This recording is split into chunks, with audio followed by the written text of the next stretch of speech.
Righto team, this show happens because of Cornerstone Business Solutions. If you've got a whole lot of process-driven tasks that you're just not getting done, or maybe you're doing them yourself, then think about getting a virtual assistant, a VA, through Cornerstone.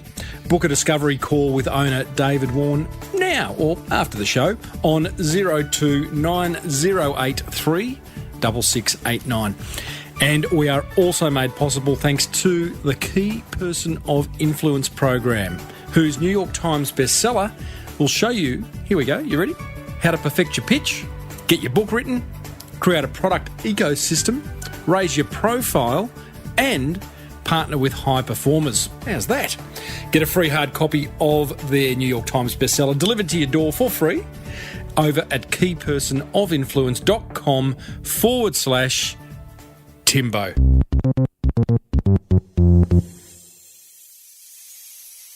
Now, I've been podcasting since 2010, 350 episodes down the track, and I feel ready to share my thoughts and answer your pressing questions on this amazing medium. So, that's exactly what you and I are going to do right now. Well, I said, welcome to a small business marketing show where successful small business owners share their souls to take your marketing straight to the lead. Now, here's your host, Mr. Timbo Reid. And welcome back to another episode of Australia's #1 marketing show. I'm your host, Timbo Reid. You, infinitely more importantly, you're a motivated business owner. And guess what? You're ready to crank out some fantastic marketing to build that beautiful business of yours into the empire it deserves to be. If it's your first time round, we welcome you with open arms. If it's your 351st time round, thanks for coming back. Love your work. And by the way, a big thank you to Lockie Dolly for that wonderful intro song that you just heard.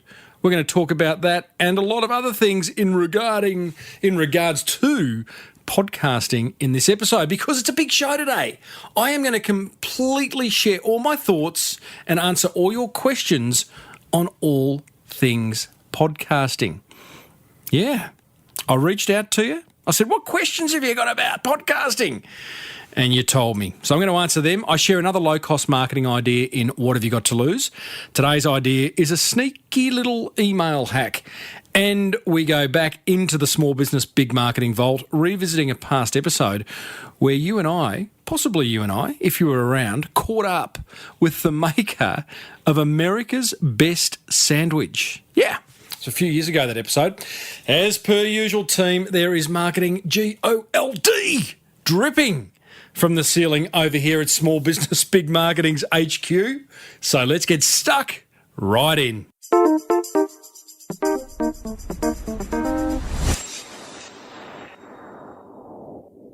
I had a little chuckle then when I mentioned Small Business Big Marketing's HQ, because if you could see it right now, you would laugh. I'll explain what I mean by that and where I'm recording from later in the show, but I'll also put a photo in the show notes to this episode. It's not as salubrious as you may think. Now, as I said, I am going to take you inside my thoughts on podcasting and answer your questions on podcasting. I reached out to members of the Small Business Big Marketing Club, and I also put it on the Small Business Big Marketing's Facebook page and said, hey, what do you want to know? I will give you my best answer on any podcasting question you have. And that's what I'm going to do with you now. Before I do that, I just want to kick things off with 10 things that I just want you to know about podcasting, right? They're in no particular order. It's just kind of 10 things that were top of mind as I put this episode together. Number one, podcasting is so insanely effective at growing your personal and business brand, right? It just is. Like, I hear people say, why would I podcast? Well, that's why. What it's done for my business and my personal brand, like, I'm sort of left speechless, although that's not possible because I do love a yarn. But, It's allowed me to add additional revenue streams to my business, like coaching, speaking. I've now got the Small Business Big Marketing Club, IMC conferences. This show now has had sponsors for a number of years. I'm now on all Virgin Australia flights, ex-Australia, domestic and international. It's just been incredible at growing so many aspects of my business and adding additional revenue streams to my business. So don't discount podcasting. By the end of this episode, I don't think you will. Hopefully every single one of you, all however many thousands of you are listening, will be off podcasting. That'd be pretty cool. The second thing I'd like you to know is podcasting is growing exponentially. It's 10 years old as a medium. iTunes, which is the biggest directory of podcasts in the world, which they list about 75% of all podcasts, have 325,000 shows on their books. They had 10 billion listens in 2016. That's 10 billion downloads of episodes from iTunes in 2016. Podcasting is now available on Spotify for some podcasts. I mean, this is a growing medium. But here's the thing, guys. Don't think the boat has left the shore. Don't think, with those numbers, it's too late to get involved. It's not. You just got to do it better than the next person. And therein lies the creative challenge, right? That's all. Don't be scared of that. Be inspired by that. Be motivated by the fact that podcasting is a great medium. There's lots out there. And if you want to produce one, you just got to do it better than the next person in your industry or category, right? Third thing I want you to know, many complicate it. Yeah, like they just kind of, like a lot of modern marketing, people think it's complicated. Podcasting is way easier than you think. I'll get into questions around technology, software, hardware, process, all that later. But remove that limiting belief that podcasting is complicated. I'm big on mindsets, and I believe that if you have the right mindset about any of this modern marketing, that everything else falls into place. Fourth thing I want you to know, there's some amazing shows out there. I mean, I just get blown away by podcasting, not only as a podcaster. I mean, I get blown away by the fact that I've got my own show 8 years down the track, and I'm like, I can't believe it. I can't believe I've got my own show. I can't believe that any business owner, you can have your own show. That's just incredible. There's some stuff that I'm listening to at the moment. I love Here's the Thing, Alec Baldwin's podcast. I love How I Built This, a podcast in which a guy, Guy Raz, I think his name is, could be wrong, but he interviews amazing business owners. Not as amazing as come on this show, but wonderful. Actually, they are. They're like Instagram and, Airbnb and Patagonia, the owners, the founders of those amazing businesses. I love Green Guide letters. Hilarious. I love some of the crime. I mean, what I love about podcasting is that there is a show out there, no matter what your topic of interest. Someone somewhere in the world will be creating it, and it's free. You know, it's incredible. Forget radio, forget TV. Podcasting, guys. The fifth thing I'd like you to know, there's a lot of different formats. People think that interviewing is like the key format for doing a show. It's not. There's lots of different ways you could structure a show. You can do interviews. You could do opinion pieces. You get up on your soapbox and share your opinion in each episode of your show. You could do a Q&A. You could have a co-host, someone who shares differing views to you. That makes for interesting listening. Or you could answer listener questions. You could combine all different aspects of all different parts of those formats, like I do in this show. And I sort of see this show as a bit of a magazine-style show where I've got an interview. Sometimes I answer a listener question. I have a segment called What Have You Got to Lose, where I share a low-cost marketing idea. I share an opinion, all that type of stuff. So there's lots of different formats, not just interviews. Too many people fall into the interview kind of format and neglect the other ones. Sixth thing I'd love you to know, acoustics, audio, quality is critical.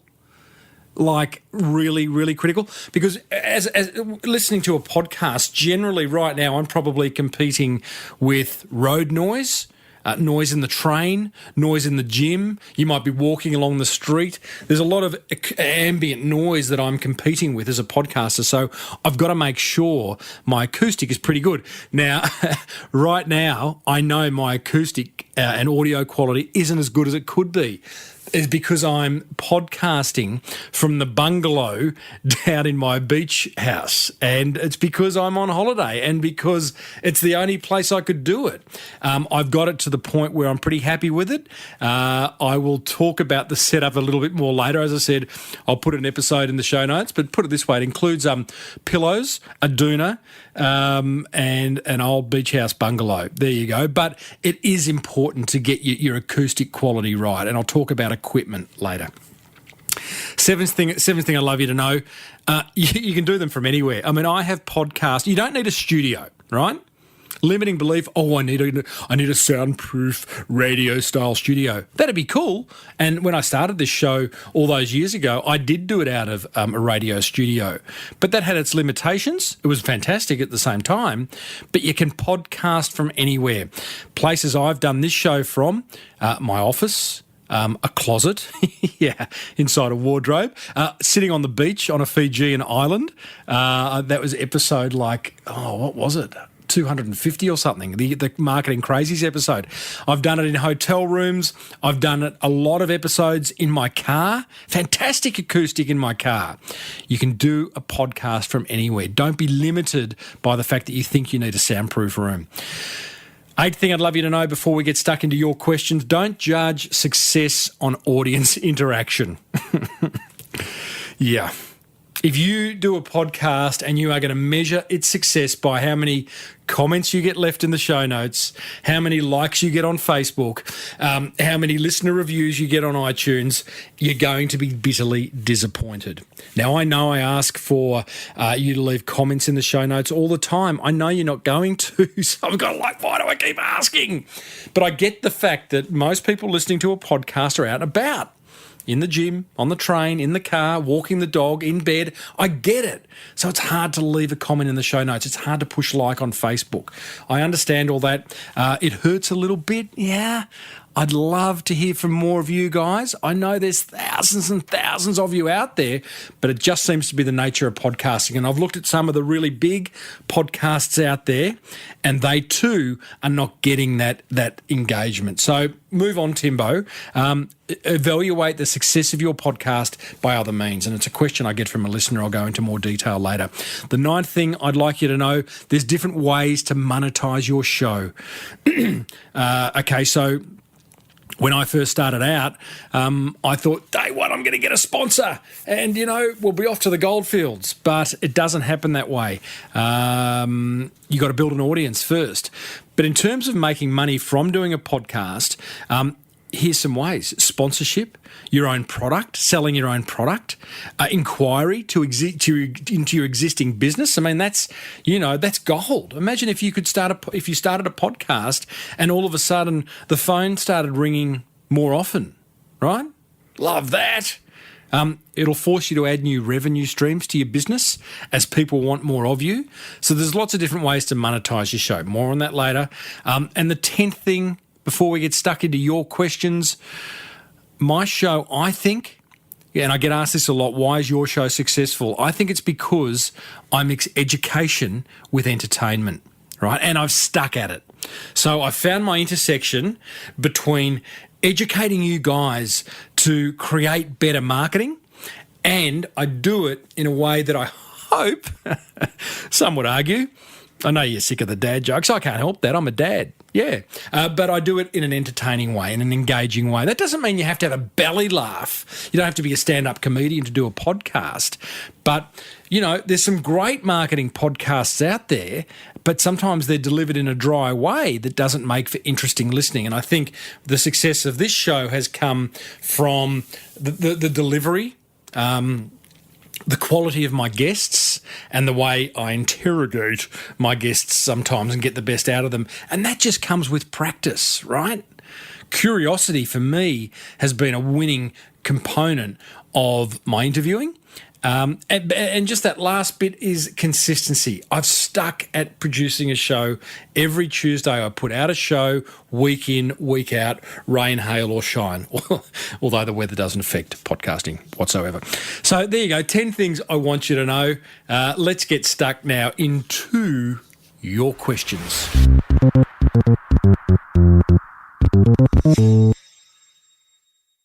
So, first thing I did was reach out to members of the Small Business Big Marketing Club because you guys get priority. I love you guys. You have chosen to get into a little bit of personal development, a little bit of marketing development by being a member, and for that I am eternally grateful. Everyone else, if you want to join, head over to smallbusinessbigmarketing.com or head over to crankmymarketing.com and you'll go straight to the sign-up page. Okay. Ben Mignatoli. Benny, long-time forum member, got a few questions here. First of all, how far ahead do you normally pre-record your episodes? At any one time, I like to have 3 or 4 interviews in the can, which means 3 or 4 weeks' worth of podcasts. And then what I do is I create the rest of the episode on a weekly basis. So, for example, if I've got an interview next week ready, early next for Tuesday week. Okay, so about 10 days away. Early next week, I will then do the other bits. I'll do the "What Have You Got to Lose" segment. I'll do the intro. I'll do the guest intro and all those other bits of audio that you hear around my interview. So 3 or 4 weeks ahead with interviews, Ben, and then weekly based on the rest of the episode. Next question is, what do you think will change from the way podcasts are recorded, listened to and found in the next 5 to 10 years? Oh, wow. I don't know what's going to happen in the next 5 to 10 weeks, Benny. You know what? There'll be new gadgets. There'll be better microphones. There'll be whiz-bang stuff come along, but they're bright, shiny objects. The thing is, the fundamentals remain the same. You know, get clear on what your show's about, deliver it in a consistent way that resonates with your audience, all those things, all those marketing fundamentals, no matter what you're producing, whether it's a podcast or a blog or a video or whatever it is, they remain unchanged. I do hope someone invents a podcast app that makes it a hell of a lot easier for the masses to find podcasts, to download them, and to interact with the show's host. That's what I do hope happens in the next few years, next few months, next few weeks. Next question from Ben. What is your strike rate of guests you have asked to be on the show to the ones that do turn up? I have very few. Every guest turns up. I've had maybe in my podcasting career about 5 people say thanks, but no thanks. Lots of people say, do you have trouble getting guests? Here's the thing, guys. People love to talk about themselves. So if you ring up and say, can I interview you? Chances are people are going to say yes. They might want to know some details, of course, but my strike rate is very high with guests saying yes, Ben, and showing up. How many on average shows do you do per year that are not up to your high standards? It's a great question. There's very few shows that I do that don't find their way onto iTunes. The ones that don't, I post to the forum, and I've only posted 2 interviews to the forum this last 12 months, to the Small Business Big Marketing Club in these last 12 months that I wasn't willing to go live with on iTunes to the big wide world. In terms of shows that I put out, there are some episodes that I know are just better than others. But that's reality, But I put a lot of effort into making sure each episode is as good as it could be. And so I should, because you guys are giving me your valuable time, and for that I respect it hugely. Benny says, if you could go back 7 years to when you first started, what advice would you give yourself about podcasting? What advice would I give myself? I would say don't try and monetize it so quickly. Spend time building your audience. and leverage that as much as you can. I think earlier on I would have spent more time finding partners, Ben, that would have allowed me to get leverage, finding chambers of commerce, finding, airlines, finding anyone who has a large audience of small business owners that would be willing to share this show out so I could build the audience quickly, or quicker, I should say. That's what I do differently. Of the podcasts you listen to, how many do you find yourself compared to how many people recommend to you? I find them all myself. I'm constantly just sniffing through iTunes. I love going to the podcast section of iTunes, looking at all the different categories, because there are a lot of categories, from comedy to arts, business, marketing, lifestyle, a huge amount of categories, and just finding different shows. It's exciting. Every now and then you find one, you go, wow, why didn't I find this earlier? And Ben's last question, how many podcast requests in which another podcaster is asking to interview you do you decline each year? Well, first of all, you've heard me talk about it inside the forum. I tell you guys who listen to this show, get interviews on podcasts. It's a great way to build your personal brand, to articulate your message, to get your pitch right. It's just a good thing.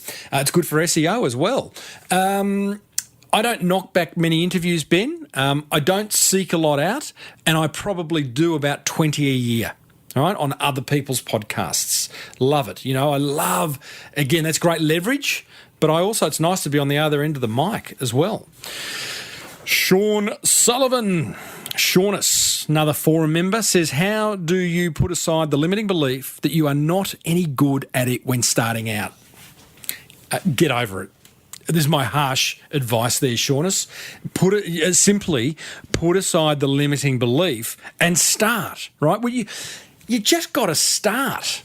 I used to work with a wonderful and a very famous AFL football player who's no longer with us. And he used to have this saying, he says, I wasn't born in the middle of the MCG, which basically meant he had to start somewhere. He wasn't born on the biggest football ground in the world, AFL football ground in the world. He had to start somewhere and build up. And likewise, anything. You just got to get through the limiting belief that you're no good at it. You will find, if you are good at it, and not everyone's going to be great at podcasting, but if you are good at it, you will start to get some feedback. You will get an iTunes review. You will get someone emailing you, say, hey, I found your show, I love it. And it'll give you a little shiver up the spine, and it'll keep you moving forward. That's why you hear a lot of us podcasters asking for reviews on iTunes or leaving comments in the show notes. It helps our ratings, sure, but it boosts our ego. And I don't mean that in a negative way, right? I just mean that, when you do get that feedback, and we all suffer from a little bit of, imposter syndrome. Oh, I shouldn't be podcasting. I'm not good enough to be podcasting. It is lovely to get feedback. We all love feedback. We all love a pat on the shoulder, and it's a good thing. So, Sean, some people say, I don't like the sound of my voice and this and that, and it's like, get over it. Just start, okay? And know that you are doing it with the intention of helping your audience, right? I always go into every episode that I do with the intention to improve your marketing. And with that comes my willingness to create show after show after show. Sean asks, how much does it really cost to put together a podcast? Great question. Nowhere near as much as you think, Sean. No limiting belief that podcasting costs thousands of dollars. Let me sort of break it down for you. And there are lots of different structures for software and hardware and all that, but let me give you one. You need a mic. A good mic, yeah, it's important. Go to the Apple Store and buy a Blue Yeti. It's a USB microphone that plugs in to your computer and you're away. No fancy settings, no fancy buttons, plug and play. I'm using one right now in my little shack down at the beach. You need a computer to record into. I'm doing this on my MacBook Pro. You need a set of headphones. I have some that I got for free on a Virgin airline. Tight ass. I do my interviews on Skype. That is free. I record those interviews using Skype call recorder. It's a piece of software. I'll leave a link to it in the show notes. It is $29 US, and it's amazing. Records both sides of the conversation, punches it out in all different formats that you need. It's incredible. When I'm recording just myself, like I am right now, I'm not doing an interview, I use Audacity. Free piece of recording software, no fancy buttons, hit record, go for it. And then you have an editor. Daryl, my wonderful Daryl, is going to put this show together. And Daryl, someone like Daryl, will cost you, depending on the type of show, anywhere between $150, $300 an episode. Okay? So you think about the value you can get into your business or personal brand, having expended that amount of money, which isn't a lot. You got most of that stuff. You got the computer, you got the headphones, and, you know, probably got Skype. It's the ROI can be incredible. Now, there's lots of different ways you can structure your equipment and hardware.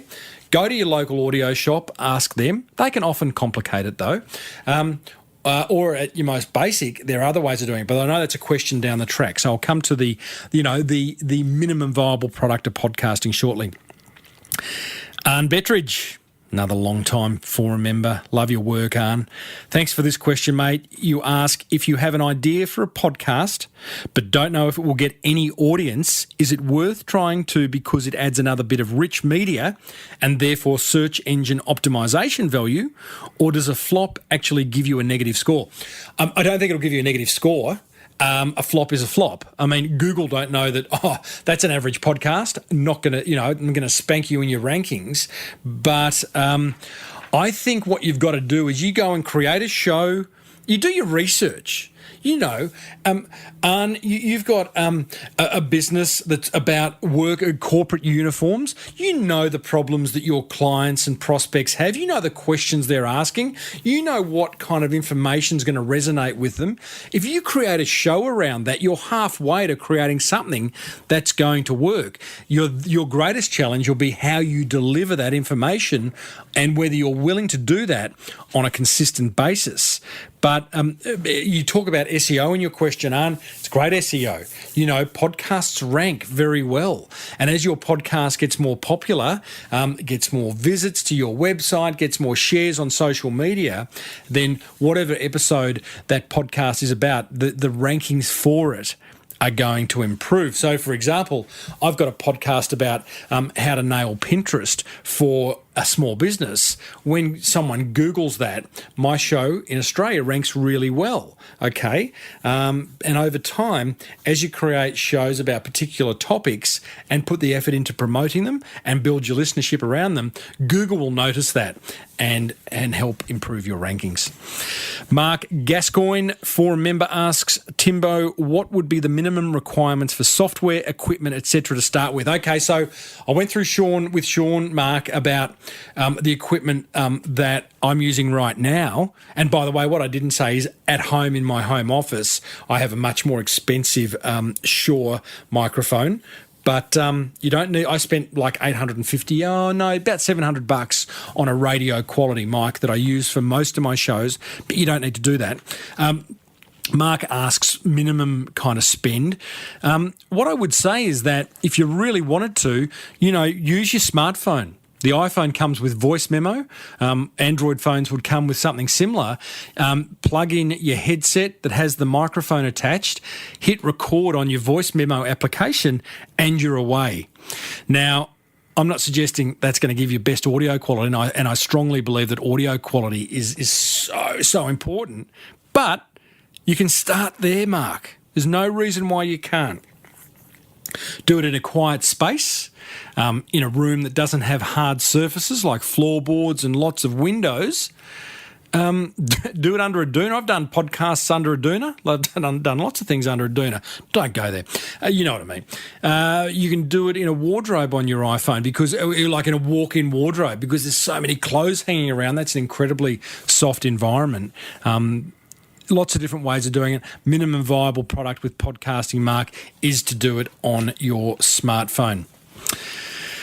Alrighty, hey, before I tackle the podcasting questions posed by those of you who hit me up on Facebook, here's how to create more freedom in your business.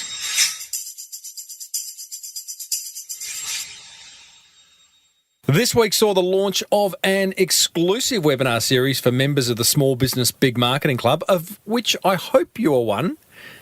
If you're not, it's not too late to join. I'll explain how later. Glenn Carlson, the founder of the Key Person of Influence program, joined us to explain the 9 steps he uses to create highly profitable partnerships. Here he is talking about the all-important first step. Step 1 is, what are you trying to get done, right?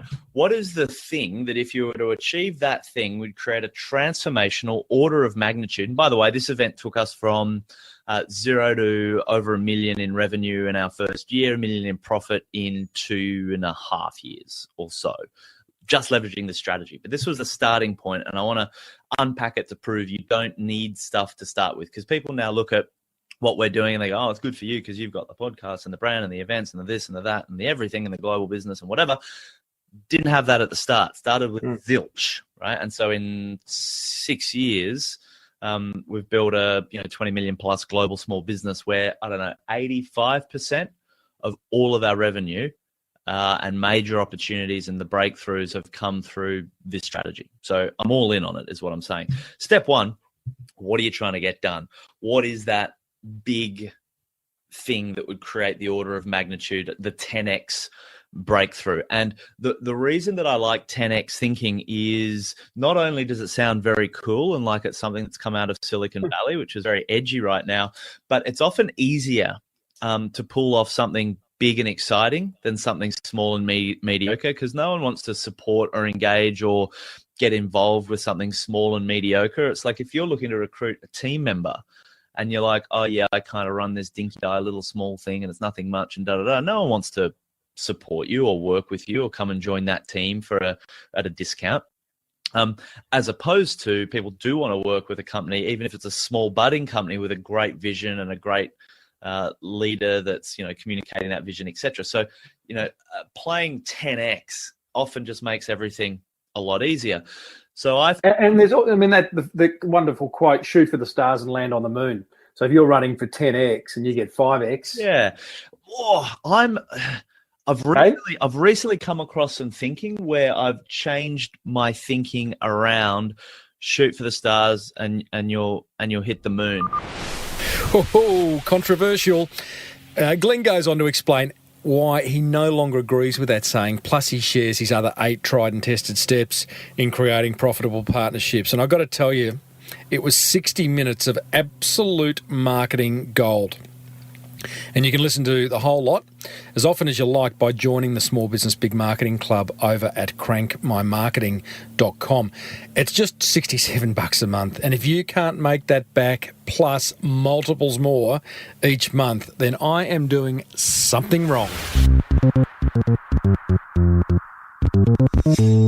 Do you find yourself spending way too much time working in your business? Spending precious time on tasks that, as a business owner, you really should be getting others to do? Or maybe you find yourself paying way above the odds to get these tasks done. Things like data entry, inbound and outbound calling, social media, website and diary management, all those things that just take up time. Well, it doesn't have to be that way. The sooner you offload this work and expense, the sooner you can focus on building that beautiful business of yours into the empire it deserves to be. And that's where Cornerstone steps in. Cornerstone is an Aussie-owned and run company based in the Philippines and are specialists in finding you full-time virtual assistants from as little as $8 an hour. The freedom this will create for you is unbelievable. As a Cornerstone client, Anna Davies said of her virtual assistant, and I quote, "He's incredibly pleasant to work with. Having him in the team is excellent. I can't imagine how our lives were without him." End quote. So go ahead and book a no-obligation discovery call with Cornerstone today by calling 02 9083 6689 or visit cornerstonebusinesssolutions.com.au. I believe in them so much, I own part of the business.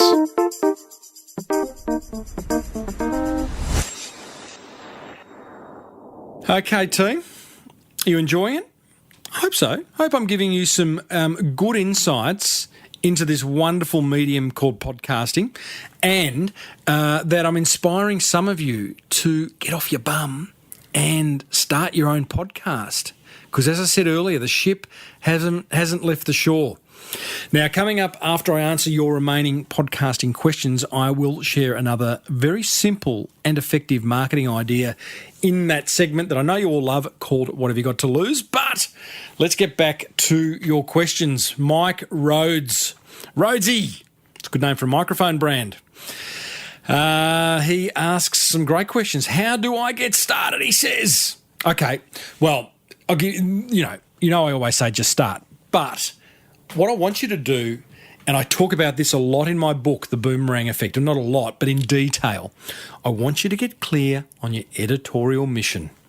Bit of a broken record on this one, but when you know what your editorial mission is for your podcast, it will help you decide what you podcast about and what topics you cover in your show. 3 questions you need to answer to get clear on your editorial mission. What have you got to offer? To who? And what outcome can they expect? All right? Once you know that, Mike, you will be amazed at the topics that come out of your editorial mission. My editorial mission is marketing tips and tricks for small service-based businesses to generate more inquiry. In me knowing that, it's really easy for me to put together episodes of this show, for me to write blog posts, for me to create the What Have You Got to Lose segment. And, so once you do that, get clear on your editorial mission, write down the first 10 headlines for the first 10 episodes of your show, and if they flow relatively quickly, that should take you no more than 30 minutes, then you know you're onto something. Then just hit record on your mic. See what I did there? Next question from Mike Rhodes. Getting set up on iTunes. How do I do that? Well, you know what? You know how I said it's not as complicated as you think. If you go to the podcasting section of the Apple iTunes store, on the right-hand side, there is a button, and guess what it says? Submit a podcast, and there's another button, how to podcast. Who would have thought? Apple kindly step-by-step you through how to get podcast set up in iTunes. Next question from Mike. Who's got the best how-to guide to get going? There's a wonderful podcast called Showrunner, done by a couple of guys out of the States. It's all about podcasting, and they have a great how-to guide. I'll put a link in the show notes over at smallbusinessbigmarketing.com/351. And I'd love you to leave a comment. No, you won't, though. Hey, next question from Rhodesy. Recording doesn't faze me. Good, nor should it. Got a good list of potential victims? Tick.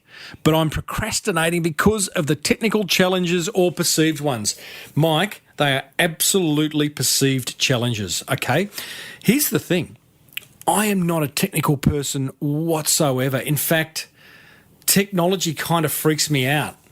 So that's why, and I suggest you too, cash flow allowing, you get other people to do the heavy lifting, to do the editing, to do the uploading to your website, to set you up on iTunes, to promote your show via the various channels, which I'll talk about later with another listener question.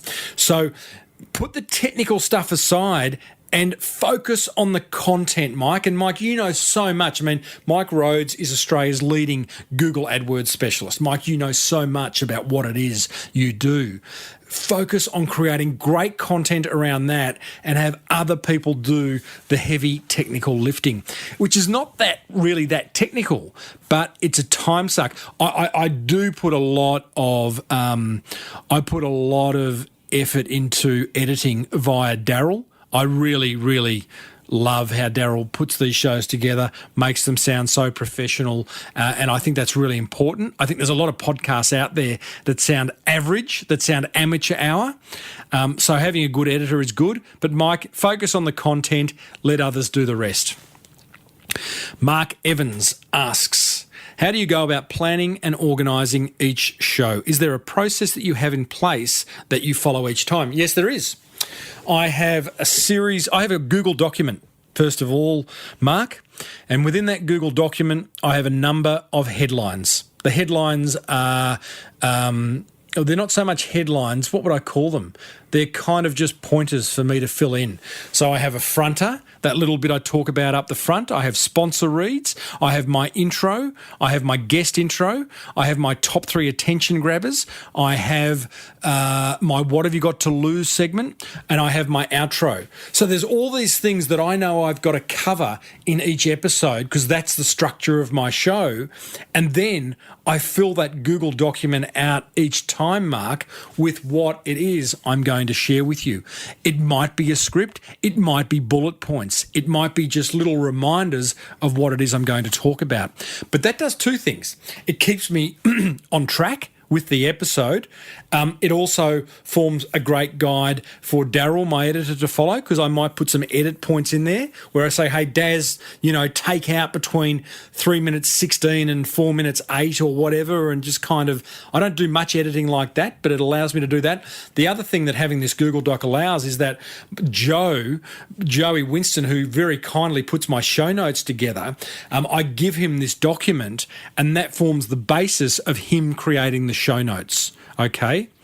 Now, no one's asked about show notes. Let me explain show notes. They're simply the notes that appear on the page of your website where that episode lives, right? So on my show notes, I have a summary of what I talk about. I have a time code for the episode of what you'll find where. I'll say at 14 minutes 18, interview, at 30 minutes 23, what have you got to lose, marketing idea. So I time code the episode. I share my top 3 attention grabbers, so I detail them in the show notes. I put any links to resources that I mention in an episode. So that's what the show notes are about, and every podcast really needs to have show notes because that's what people can reference. It also has social sharing buttons where people, when they visit the show notes, generally will then go and share it on their Facebook or Twitter or LinkedIn or whatever it may be.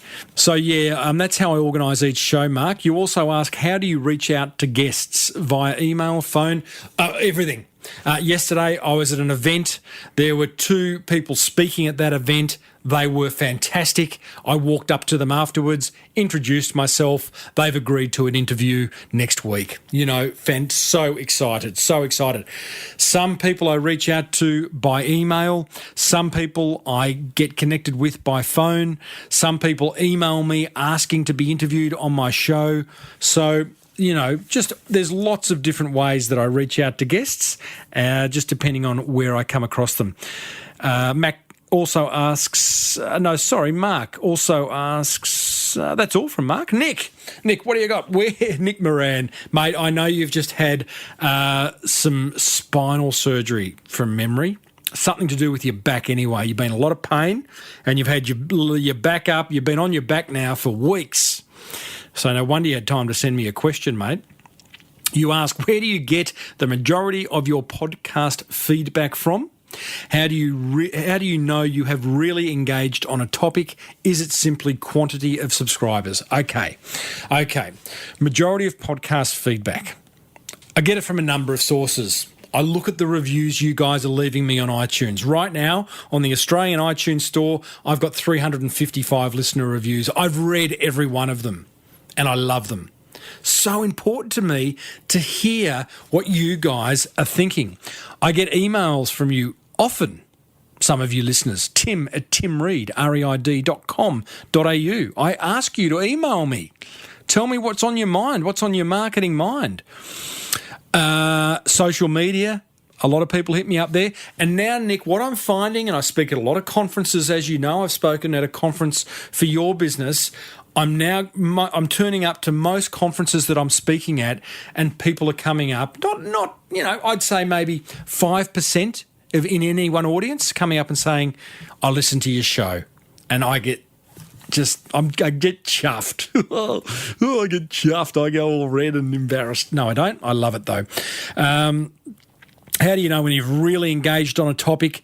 In your gut that you have, Nick. It also gets shared wildly on social media, not virally, but, you'll get a few hundred shares on social media, and you just know when you've hit the mark with something. It's not just the quantity of subscribers. I think it's the interaction and engagement you have with your audience. Jess Green asks, how do you increase listenership in a tight niche? It doesn't matter whether it's a tight niche or a big niche, a general niche.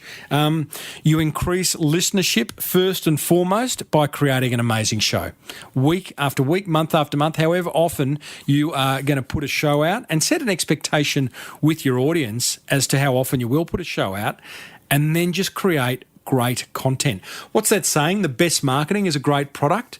It's the best product. The best podcast is a great podcast. It's not the one that has the best promotion behind it, although that's important. Focus, Jess, on creating an amazing show. Listen to what your competition are doing. Listen to some radio shows that are doing really good stuff. I mean, they're the professionals, not us. See what they're doing, and learn and read and consume and ask questions, and join forums like the Small Business Big Marketing Club and ask questions of me, and never, ever stop learning. How do you distribute your podcast? Every episode, Jess, I go Twitter, Facebook, LinkedIn, Google+, Pinterest. Don't do Instagram. We'll be starting Instagram shortly. And I put it out there often on those channels each week. I ask my guest to do the same. I email those who are on my email list. If you want to join my email list, smallbusinessbigmarketing.com is where you can do that. I'm not going to spam you with stuff. I'm always going to email you helpful information. I have associations with some chambers of commerce that promote my shows, Jess. The list goes on. But what I do is that I go back to my website probably 20 times a day. And every time I go back into my website, I go back into the archive, into past shows. There's 350 sitting there as of today, and I might retweet or re-like or repost an old episode and breathe a bit of life back into it. Otherwise, it just gets buried by the new episodes. So you've got to market your marketing. Great questions, Jess. How you going, guys? We'd be good. Just take a breath. Okay. Podcasting. I do love it. And clearly you love it because you're listening. Matt Collins got some questions. Thanks, Matt. He says, how do you source your guests? Well, it's a good question. When I see a business that interests me, I make contact with them. In flight magazines, I find there's often an interview with an interesting business owner. I get emails from people, from listeners saying, hey, you should look at this business. They'd be worth interviewing.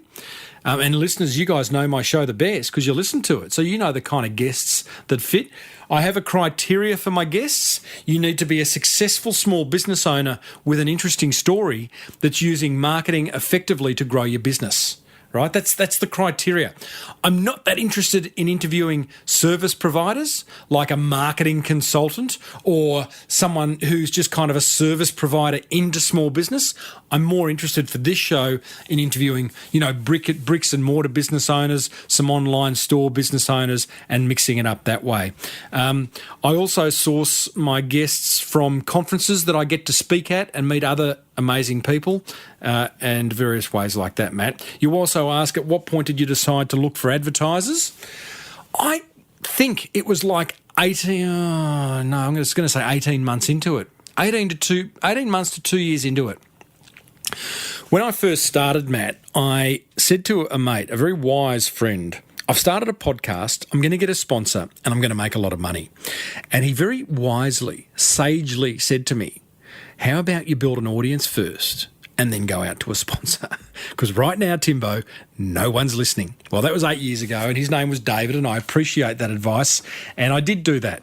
And then I went out and sought sponsorship because I didn't actually intend to monetize it. I started the podcast with a friend, Luke. We did first 80 episodes with a co-host, Luke Moulton. Still a great mate. Loved doing it with Luke. You go back and have a listen to some of them. And we just did it because it was fun. It was a hoot. We'd had a bit of a hit and a giggle, and it also was generating some inquiry into our businesses. So that was kind of cool.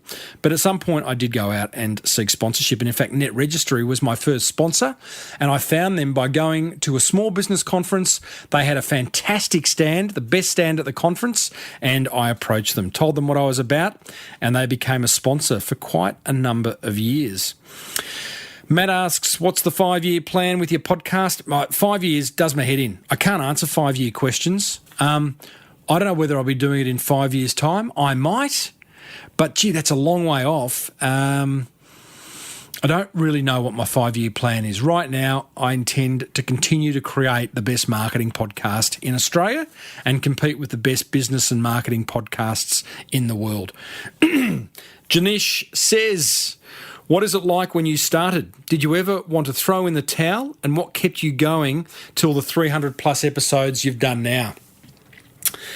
Great question.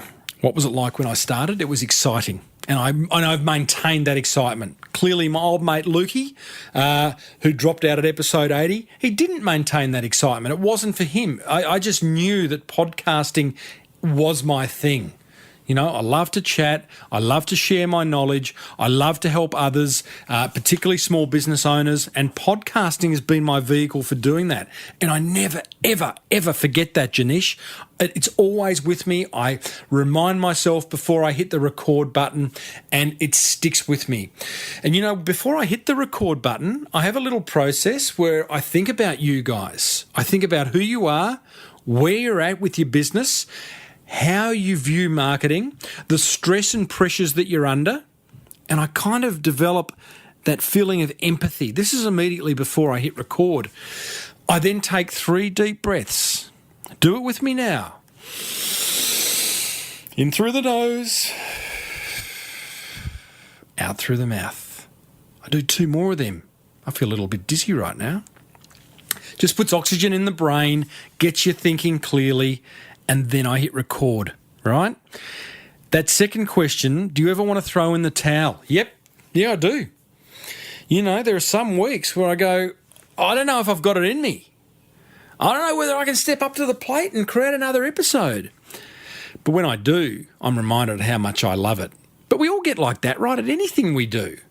I mean, maintaining momentum over hundreds of episodes it can be a little bit waning sometimes. Like I'm going off to the Philippines next week. I'm going to be away for 2 weeks. That puts pressure on to create some episodes while I'm away. I've got to do this, got to do various things. I'm like, whew, okay, we'll do that. We'll get through that. But, you know, you have your peaks and troughs. There's certainly more peaks than there are troughs.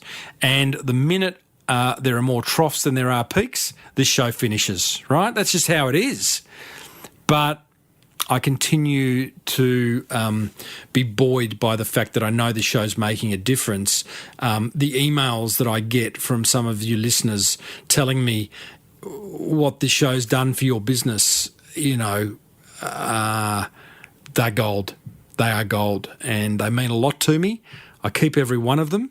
I read some of them on this show, and, you know, they keep you going. Okay, Justin Getty. Justin, g'day, mate. Past 4 member. I think you've got a podcast yourself around property from memory. How much time, energy and money to invest to promote your podcast? I think I've covered that, although from a time point of view, I haven't covered time. I would say each episode of this show takes me, I'm going to say 4 hours all up. And that's finding guest, briefing guest, putting together the structure, recording, putting together the show notes with Joe's help, writing up the structure for the show. I've covered that. Promoting the show via social media, email, doing all that.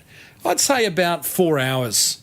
You know, I could probably do it in an hour if I want. No, I couldn't. I could probably do it in a couple of hours without planning. But, you know, I think planning's pretty important. Most of the time, you've often probably heard me say a lot of times that I don't do a lot of planning around some aspects of my business, but I do a lot of planning for each episode of my podcast. So that's Justin's question around time, energy. I covered money. And where do you focus that effort? I focus that effort on delivery. I think about how am I going to deliver this message to you guys? You know, from an energy point of view, I try to be up. You know, like I'm an up guy. I'm a glass half full kind of guy. And I want to deliver that. I want to deliver marketing information in a way that's going to engage you, put a smile on your dial, and have you thinking, wow, I feel inspired to market my business. So I put a lot of effort, Justin, into the way my content gets delivered. And I would argue that a lot of podcasters don't do that, right? They focus maybe on themselves. They're self-conscious. Oh, how do I sound? I like the sound of my voice and all this and all that. If they're interviewing someone, they're worried about the next question and not listening to what the guest is saying, right? So good question, Justin. Frankie Rock, how are you, buddy? What are your favourite monetisation tips? I've covered monetisation, but what I would say is that I think if you are wanting to monetise your podcast, first and foremost, think about what it is that you can sell of your own, right? And there's nothing wrong with that. Okay, as I say to people, with podcasting, you're either creating art or there is a commercial reality attached to your show. If you're creating art, you don't need a call to action. You don't need to monetize anything. Just merely create content that other people will love. Excuse me. If you are wanting a commercial outcome from your podcast, then monetize it. Have a call to action. Drive people somewhere to a product or a service or a sign-up page or thank a sponsor or whatever it is. But in terms of favourite monetization tips, Frankie, I do like the idea of, first and foremost, finding what it is that you can sell.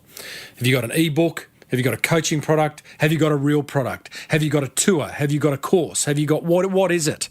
And direct people to that, because then you're getting 100% of the margin and you are not answering to anybody else but yourself. Brad Beer. Past guest Brad Beer. He has a podcast. Brad was on last week's show. He's the physio guy who's challenging the way physios charge. Brad asks, I host with Libsyn, but want to move to Omni. Afraid it might feel like shifting accountants. Okay, so just to be clear here, guys, every podcast, the media file, the MP3 file needs to live somewhere with a host. Libsyn is a host, Omni is a host, Amazon S3, Blueberry. There's lots of dedicated podcasting hosts. I love Omni. I use Omni. They've got a beautiful media player. They've got great analytics. They are dedicated audio people. They are built for radio stations, but are wonderful helpers of us podcasters. And I'll put a link in the show notes to Omni. Incredibly inexpensive and great customer service. Wow, how's that for an ad for Omni? Moving from Libsyn or any other podcasting host into Omni, again, is not as hard as you think, and the guys at Omni will help you do that. It feels very scary when you're moving those precious files of past episodes across to a new host. But what I can say, Brad, is do it sooner rather than later, because it only gets scarier for yourself as you add more episodes to your archive. Okay? I'll put a link in the show notes to everything all the resources I've mentioned in this episode over at smallbusinessbigmarketing.com/351. Last question before I share a marketing idea unrelated to podcasting and what have you got to lose. This question is from my old mate, Benny Carvoso. Ben Carvoso. Wanted to roll the R's then, but I couldn't quite get around to it. Oh, what's your question, matey? What do you wear when you podcast? See, I knew it couldn't be a serious question from Ben. What do you wear when you podcast? I heard you like to do the occasional show in your birthday suit. Do you mix it up a bit depending on your guests? Oh, he's a funny boy. I'm going to try and answer this seriously. What I wear are clothes that aren't noisy. because you don't want things rustling. You don't want a parka. You don't wear a parka in winter, one of those big puffy jackets, because they make noise when you move. You don't want things with bits of metal that might bang on the desk or whatever. So I wear quiet clothes. I wear comfortable clothes. And I have done the occasional show in my birthday suit. Just the one, actually, not occasional. But a wonderful supporter of this show, the guys over at Flying Solo, a few years ago had Work in the Nude Day. Yeah? It was a real day, work in the nude day. And so I did. I worked in the nude. And it happened to be a day when I was producing an episode, and I took some photos of myself working in the nude, which did get posted to that episode, I think. But don't worry, the microphone was strategically placed. Do you catch my drift? Do you know what I mean? Yeah, microphone was bigger than... Yeah, don't even go there. So, Benny, silly question. Hey, guys, there you go. They are your podcast questions answered. I hope I covered everything for you. If I didn't, if you still have outstanding questions regarding this incredible medium, then go to the show notes, write your question there, and I will answer it. Even better, join the Small Business Big Marketing Club over at smallbusinessbigmarketing.com, and we have an entire section inside the forum in which we talk podcasting amongst all sorts of other marketing topics. So there you go. And if you do start a podcast, I would love to hear about it. Tim at timreid.com.au. Have you got to lose? It's time for one simple yet effective marketing idea that you can implement immediately. One that's not going to cost you a fortune, that might just generate you more awareness, more inquiry, and ultimately more sales. And who doesn't want a bit of that? Today's idea is what I call my email later hack. As you build your business network, it's important to connect with the right people. That's obvious, right? The problem is, the right people who can often help you the most also happen to be the ones who have the busiest schedules. As a result, phone calls and emails go unanswered, which can be a little frustrating to say the least. So if you've been having a hard time getting hold of important people lately, try scheduling your emails to be delivered at a time when you know the people you're trying to reach aren't as busy. I call this the old email later hack. So here's my 3 steps to making it work. And by the way, they're based on the assumption that your email service provider is Gmail, but don't worry if it's not. You could move across, or I'm sure your email service provider will have something similar. Step number 1, go ahead and install Boomerang, a simple free plugin that enables you to take control of when you send and receive emails. Step 2, schedule a test email to send to one of your other email addresses. This is to make sure Boomerang is working properly before creating a send later campaign for the heavy hitters you're keen to get hold of.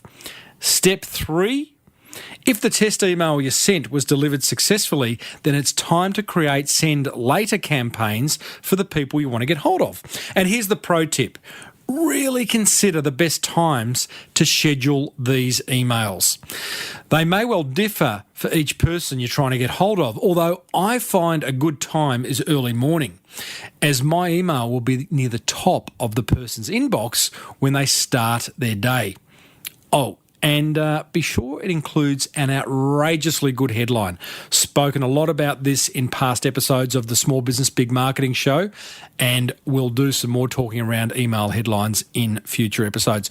As always, there'll be links in the show notes to any resources over at smallbusinessbigmarketing.com/351, including a link to Boomerang and a great resource called the Headline Analyzer Tool, which will help you write that outrageously good headline. If you'd like help implementing any of the ideas I share in this segment, and by the way, there's been quite a few, go ahead and join the Small Business Big Marketing Club over at smallbusinessbigmarketing.com, where I personally support you on your marketing journey every day. So, what have you got to lose? Well, that almost wraps up another episode of the Small Business Big Marketing Show, but there is plenty of marketing gold coming your way in the weeks ahead. Boy, oh boy, have I locked in some amazing guests for you guys. Look out. Hey, way back in episode 104, I caught up with Tommy Nicolosi, a sixth-generation deli owner in downtown Philadelphia, who'd recently been awarded America's Best Sandwich by that crazy program on the Food Network called Man vs. Food. I asked Tommy about some of the characters he'd served over the years. Yeah, characters. Yeah, we have some characters that come into the market. There's a guy that used to come in, and he used to have a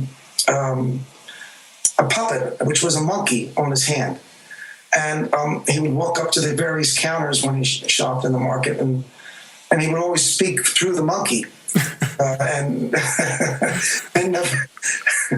never talk to himself. It was always the monkey that ordered. So. Yes. So that was rather strange. And as the shopkeeper, did you respond to the monkey or the man? Well, he responded to the monkey. It's not a bad idea, that. I think I might start doing this show through a made-up character, actually. I'm thinking llama. Or actually, no, I know. I'll do it through a sloth. Gotta love a sloth, don't you? You can listen to my full interview with Tommy over at smallbusinessbigmarketing.com or subscribe free on iTunes. If you haven't subscribed on iTunes yet, please go ahead and do so. I would love you to do that. It's free. Hey, I'd love to hear from you too. Tim at timreid, reid.com.au, or hit me up on Twitter at Timbo Reid. And be sure to grab a free hard copy of the Key Person of Influence book over at keypersonofinfluence.com/Timbo. But, and I mean but, only if you want to become more visible, valued, and connected in your industry. And be sure to check out Cornerstone, because if the idea of a virtual assistant excites the hell out of you, and why wouldn't it, then they are going to change your business and personal world. You'll find them at cornerstonebusinesssolutions.com.au, or you can give them a buzz on 02 9083 6689 to book a discovery call with owner David Warren to see if they're right for you. Hey, if you love the Small Business Big Marketing Show, then go and pay it forward by letting another business owner know. I'd love you to do that. Until next week, I'm Timbo Reid, always have been, always will be. Thanks for listening to the Small Business Big Marketing Show. May your marketing be the best marketing. Bye for now.